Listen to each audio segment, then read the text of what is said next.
I'm genuinely confused why people are being punished more than ever before for not showing empathy towards someone who never showed them empathy when they were alive. And these people who are calling out their friends and family for not showing empathy are outraged when these same people don't extend the typical kindness, compassion, and empathy to their own friends and family when they're being pushed down by society regularly. So once again, the oppressor holds all the power. The people who are oppressed and targeted are standing firm in their belief that they don't owe their oppressor empathy. And somehow, this is a problem? Please explain it to me like I'm 5. Thank you. So you know how last week the Trump administration raided a Hyundai plant in Georgia and detained like 350 South Koreans? Well, South Korea has just fired back. LG has halted 22 projects in the United States, including the continuing of building this battery factory in Georgia, which was supposed to be completed at the end of the year. And get this, was supposed to create 8,500 new jobs. And now that plant is on hold because South Korea and LG said, if you're going to deport our people, then we're not going to keep building in your country. This is where the short-sightedness of the Trump administration comes in. They think they're going to score these big political points with their base by deporting 350 South Koreans working in a factory. But they've caused us to lose 8,500 jobs in the process, or at least slow it down when the country is already starting to see slow job growth, even in the negative in some instances. These people never think about anything long-term. It's all about winning the politics of the day. Who cares if we get screwed down the road? So was 350 South Koreans deported worth also then losing 8,500 jobs? Plus whatever the jobs are in the 21 other projects that they halted? This is madness. Those are good paying jobs. It would be in the tens of thousands in a time when the country desperately needs jobs. And instead, these idiots are just hell-bent on making sure that brown and black people and Asian people are discriminated against and white people feel good about themselves in red states. It's complete madness and it has to stop. There's a reason why Donald Trump's numbers are in the toilet. I remembered something super relevant about Gropers that no one is talking about. Bigger than the rivalry between Nick Fuentes' Groper community and Charlie Kirk's conservative community, Gropers have motive against the Republican Party as a whole, because Gropers got Donald Trump elected. Everyone forgets this. Yes, there was a legacy of racism and a desire for revenge among the conservatives in the United States after Obama, but they would have achieved that through any old white racist Republican, right? But around that time, which was Gamergate, 4chan was looking for a new prank, something that could up the ante even further. And they saw random, here for attention, Republican primary contender Donald Trump. 4chan's poll board liked him for 2 reasons. 1, he was funny, and that felt authentic to them and enjoyable to them. And 2, him being there was offensive to every establishment politician, including the Republicans. And Gropers hate establishment normal people. It's all fake. So he was their meme candidate, and they supported him. Trump was just there for brief attention and was going to crash out. They started throwing him money and rallying online support because they are online and effective far more than any typical person. And they gave him that first burst of momentum, like a booster rocket, that got him into mainstream consciousness, which 180'd the Republican primary in 2016 and brought us here today. But now, as much of MAGA is finding out, Republican President Donald Trump doesn't really seem to care about any moral values like the evangelical stuff and those righteous causes like the Epstein files, and he doesn't really care about the economy for the average American. Donald Trump kind of just cares about himself and then capitulates to whatever is easiest and the industry around him wants to do. Donald Trump has become, happily, lazily, the establishment. The Gropers got him there. He then became what they sought out to destroy. They were his first fans. They were his biggest fans. Now, they are his anti-fans. People like Charlie Kirk and Turning Point USA, they made normal careers in an industry out of this. political advocacy, going into politics, becoming part of that system. To a Groyper, they're sellouts. They're traitors. They don't really care about the real cause. It was called the alt-right for a reason. This was an attack on the normies, the sellouts, the boomers. This is Groyper black pill ideology. Folks, I think we need to circle back to the fact that Trump exploded a boat in the Caribbean and killed 11 people with no due process, no provocation, and no legal right to do so. Trump went on television, showed a blurry video of the explosion, and branded it a victory against a Venezuelan gang. The MAGAs loved it.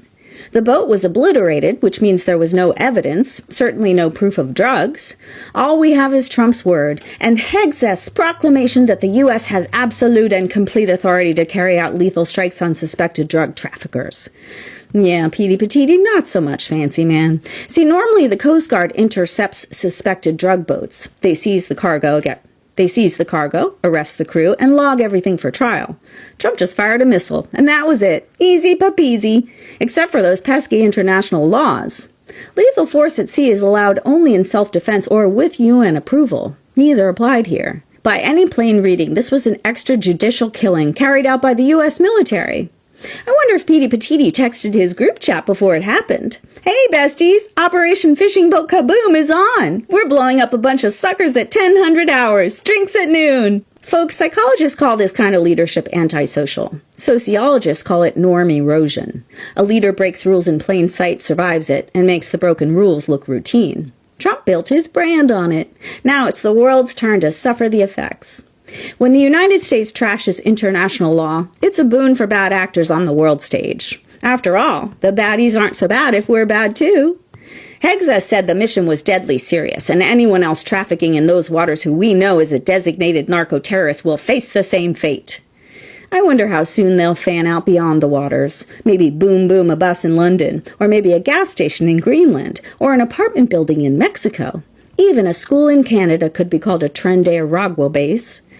I'll bet if they started a TikTok channel devoted exclusively to missile strikes around the world, it would get a lot of views. They could have a weekly live with giveaways for whoever guesses the death toll. And that's the thing. This isn't just Trump being Trump. It's the United States setting fire to the guardrails of international law. Once a blurry clip and Petey Petiti's mansplain count as evidence, there's no going back. Every strike after this one gets easier and emptier of proof. 11 dead becomes routine, and the cheering crowd is already trained to see it as strength. But the rest of the world just got permission to play by the same rules. And that leaves all of us standing on that boat, like political props in uncharted seas, where the rules are off. Yeah.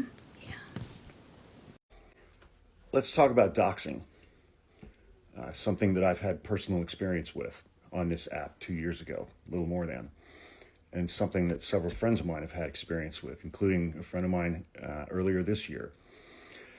And this is relevant in light of two things. One, there's a new website that was started by Chaya Raichik of the Libs of TikTok that is billed as the largest firing operation in the world, seeking to get people fired from their jobs. Even though on the second page of that website, it says, this is not a doxing operation. And along those same lines, there are multiple creators on this app, including that guy, Quinn Pratt, who are making video after video after video, claiming to have gotten people fired from their jobs, people who have said things about Charlie Kirk's assassination that those people don't like. And I think it's critical that people understand that the word doxing is a slang term. The word doxing is not a legal term that does not appear in any statutes. But the critical thing about the concept of doxing, it's commonly understood that that is sharing information about someone with the intent that that person experience some kind of negative consequences in their own life. And what we've seen proliferate on TikTok since Wednesday or Thursday, and that website that I mentioned earlier, it is the intent of these people that sharing information that they find about someone online It is the intent that through sharing that information that these people lose their jobs. And so there are statutes nationwide making that illegal. And those statutes do not use the word doxing. They do use the phrase personally identifiable information. And what I think most people get wrong in this conversation is they're like, well, if I found information about someone on the internet, then it was publicly available. And me sharing that is not illegal. I found it on the internet. And that's wrong. That's 100% wrong. Because when you go out and search and find this information about someone who said something about Charlie Kirk that you don't like, and then you share that information on a website such as the one that I mentioned earlier, with the intent that something bad happens to that person, that is a crime. And everything that is happening on that website is a crime. Because it says right on the first page, this is the largest firing operation in the world. They are sharing that information with malicious intent. And that's what the statutes say, sharing personally identifiable information with malicious intent. They are sharing that information with the intent that those people lose their jobs and suffer dire economic or financial consequences because they said something that the free speech warriors don't like about Charlie Kirk. And so it is illegal to do that. It is a crime to do that. Relative to a lot of the people on this app who are saying, yay, we got 5 more people on the left fired today. They're doing that without any proof. I don't think they're actually getting anybody fired at all. I haven't seen any proof. I just see people grifting off of it. I just see people getting several 100,000 additional new followers because they're making videos like that. But again, it's such a bitch move, but how typical of MAGA. It's like, you hurt my feelings. You hurt my feelings. So even though I love free speech, you said something that made me sad and made me angry. So I'm going to do what I can to cost you your employment. It's just such a little bitch move, man. It really is. But so the word doxing itself has no legal meaning. It is sort of translated into statutory language of sharing someone's personally identifiable information with malicious intent. Even if that information is available publicly on the internet, where and how you find that information has no bearing on a criminal offense. That is irrelevant. How and where you find the information about someone is irrelevant. It is what you do with that information once you have it. It is the intent behind your sharing that information about someone else. If you are sharing that information with the intent that that person lose their job, that's a crime. You've committed a crime. Hope that helps. This Charlie Kirk thing, it just keeps getting stranger and stranger. This morning, Governor Spencer Cox said this. Coppins from The Atlantic is reporting that President Trump called you after your remarks on Friday, and that the president told you, quote, the type of person who would do something like that to Charlie Kirk would love to do it to us. What was your response to the president in that conversation? Well, it was a long conversation, by the way. We talked about lots of things, but it was very sobering. And again, he's not wrong. I mean, he knows better than anyone as someone who literally was injured by a bullet. I mean, a fraction of an inch away from being killed a year ago. He understands that better than anyone. I would also just note that he also mentioned multiple times that he was grateful for the press conference and the message that we shared. And so I'm grateful, that he's talked about nonviolence. He's quoted Charlie Kirk on the nonviolence issue. I understand he's also very angry, and I get that. This is his close personal friend, and anger is a normal reaction. So the first question that comes to mind is, how did Donald Trump know that? Right? And in a way, it sounds like he's saying, you better go along with what I'm saying. Now, the next thing that Governor Cox said is interesting too. Some outlets are reporting that the suspect lived with a transgender partner. Is that accurate? And are investigators looking at this part of his life as a possible motivation? Yes, definitely. And yes, I can confirm that. I know that has been reported, and that the FBI has confirmed that as well, that the roommate was a romantic partner, a male transitioning to female. I can say that he has been very cooperative. This partner has been incredibly cooperative, had no idea that this was happening, and is working with investigators right now. And how is that relevant to the investigation when it comes to the motive? Are you learning that? Sure. Well, yeah, that's what we're trying to figure out right now. Again, it's easy to draw conclusions from that, and so we've got the shell casings, other forensic evidence that is coming in, and trying to piece all of those things together.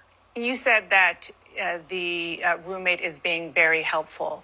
Has that individual explain to law enforcement what the mindset of the shooter was and whether or not it is connected to his ideology or his situation as transitioning, as you just described? I'm not sure about that piece right now, Dana. Okay, so we're not sure if the fact that he was romantically involved, as you say, with his partner who is transitioning is relevant to the motive of the murder based on the investigation. Well, sure. Again, all of these things we're trying to figure it out. I know everybody wants to know exactly why and point the finger, and I totally get that. I do too. And so I just want to be careful, as I haven't read all of the interview transcripts, and so we'll have to wait and see what comes out. Yeah, I totally agree with you. We should all be careful. I guess just because that's out there are a lot of people drawing conclusions, and so I'm just trying to get as many facts as we can glean from you, since you have been involved in the investigation. So on one side, the roommate is cooperating with the FBI, but then on the other side, this man was radicalized by the roommate. It's just not quite making sense. And then I would also like to ask, why is all this information coming out before the trial? And to make matters even more interesting, just listen to what Donald Trump just said. So many things have been learned about him so quickly. He's become totally radicalized and crazy, and it must have been traumatic because the parents are conservative people, supposed to be very nice people, living in Utah, and the father turns in the son. Boy, that's a tough deal. I actually asked somebody in the FBI, how often does that happen where, knowing even the guilt, that a father will turn in or parents will turn in the son? And he said, almost never. So Trump himself is saying that the parents were conservative and that their child had been radicalized. But he didn't say that they were radicalized by leftist ideology, not in that clip. So I'm at a moment now where I just don't quite understand what to make of all of this stuff that's going on. I don't think all the information about the suspect has been released. And I'm hearing a lot of narratives that at this point honestly sound like they're going against each other. They're totally conflicting. And so I don't know. But I do think whatever it is, they really need to get to the bottom of it. And one question that no one seems to be talking about is, was this kid on any kind of medication, right? Because I think that would be relevant to the case as well. So a right-wing hate monger continues to spread fear, anger, and hate and tragedy strikes. Let's discuss. So here's what's doing. The right-wing propaganda machine uses the big three to radicalize and weaponize their base. And the big three is fear, anger, and hate, right? Now, here's the thing. The right wing knows that this is going to create violence. They want that. They want to use violence against the people they do not like. But the thing that they're always amazed at is when the violence comes back on them. And thus, we have the Charlie Kirk incident. Well, first, we have the Trump incident, where somebody actually tried to off Trump. And immediately, they started throwing out the red meat again, saying, oh, this had to be somebody on the left who was upset with our fascist dictatorial desires. Well, it turned out it wasn't. It turned out it was somebody on the right. It turned out it was a MAGA chud. And now we have the same exact thing, history repeating itself. We have somebody taking out Charlie Kirk. And immediately they tried to use that to radicalize and weaponize their base. They were calling for civil war. They were trying to instigate the violence. Again, they wanted to use this. They will use anything they can to fan the flames of hate and division and anger in order to try and stoke violence against the people that they hate. So the thing is, and this comes from the top, before I go into this, this comes from the top. This comes from Trump himself. From day one, Trump instigated hate and divided us and turned us into a nation of violence and hate. And he keeps stoking that. Now, what amazes them on the right is that when that hate comes back to them, and it's coming back to them from their own, from inside their own house. Why is that? Well, that's because when you radicalize and weaponize the people that you do, first of all, you have to understand that when they use these manipulation tactics that are so crude and obvious, they only work on the most weak-minded people. Let's face it, these are not Mensa members, right? So those are the people that become MAGA, and those are the people that are easily manipulated, weaponized, and radicalized. And what happens is you get some that really, really become so radicalized and weaponized that they start fighting amongst themselves. And i.e., if they perceive somebody within their own group that is not sufficiently radicalized and weaponized, that is not sufficiently hateful enough, they will direct their anger on that person because they see them as a potential defector. Now, what is really interesting about this, and something maybe you did not know, but it might be something to think about, is Charlie Kirk came out and started to say, we need to see the Epstein files. The Epstein files need to be brought out. And then look at what happened. Now, I'm not a conspiracy guy, and I'm not saying that, this was done by Trump and it was a Trump took out Charlie Kirk. I'm not saying that. What I'm saying is things like that are enough to get the nutballs that are within their own faction to perceive them as an enemy. So that's what happens when you play Frankenstein and you create Frankenstein's monster, because in the end, the monster comes after you. What do you guys think about this? Am I totally off the mark or what? Let me know.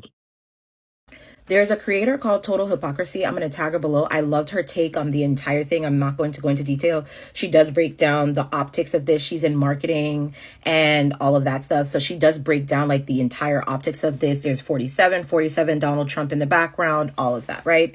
Charlie Kirk, the turning point sign. She breaks down like the entirety of what this is trying to give off. What I will touch on only one thing she said, and that is the optics of this in terms of the wife looking like angelic and the room being white and pristine and her even wearing a white suit with her blonde hair down, and talking about the fact that it's supposed to go out like some sort of like goodness or angelicness or like, you know, sweet wife, whatever to that degree. Again, go watch her video. To me, a person of color, a black woman, this actually is very creepy. This lack of color, this lack of, for me, it's a lack of a human being present, right? It's very much giving uncanny vibes. And right, she's a widow. She lost her husband. This is not me taking down Charlie Kirk or talking about celebrating his death. I'm not celebrating his death. I'm not mourning it either, Pookie. Like, please move on.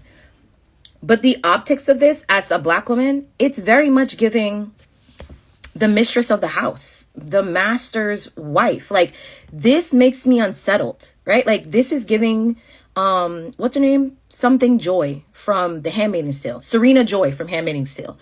It creeps me out. And I think there's a level of cultural difference when we're viewing optics. It's like, because white America has the foothold and their boot on everybody's necks, they have created a realm in which they do things like this. And what it's supposed to signal to all of us is, you know, a very sweet, safe, white, you know, angelic, right? Because, you know, angels, whiteness, like they're tied together.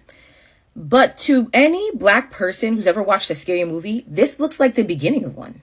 This looks like in the movie when they tried to pan to when everything went to shit. This, right? Like I'm unnerved. It's giving Stepford wife. It's giving the lack of something. And I don't know, like, I don't want to say like the lack of a soul, the lack of a human. I can't pinpoint it because it's probably different for everybody viewing this and seeing this and watching this. And I don't want to speak on behalf of everybody. Also, I'm not trying to take down this woman. She just lost her husband. Whoop-de-doo.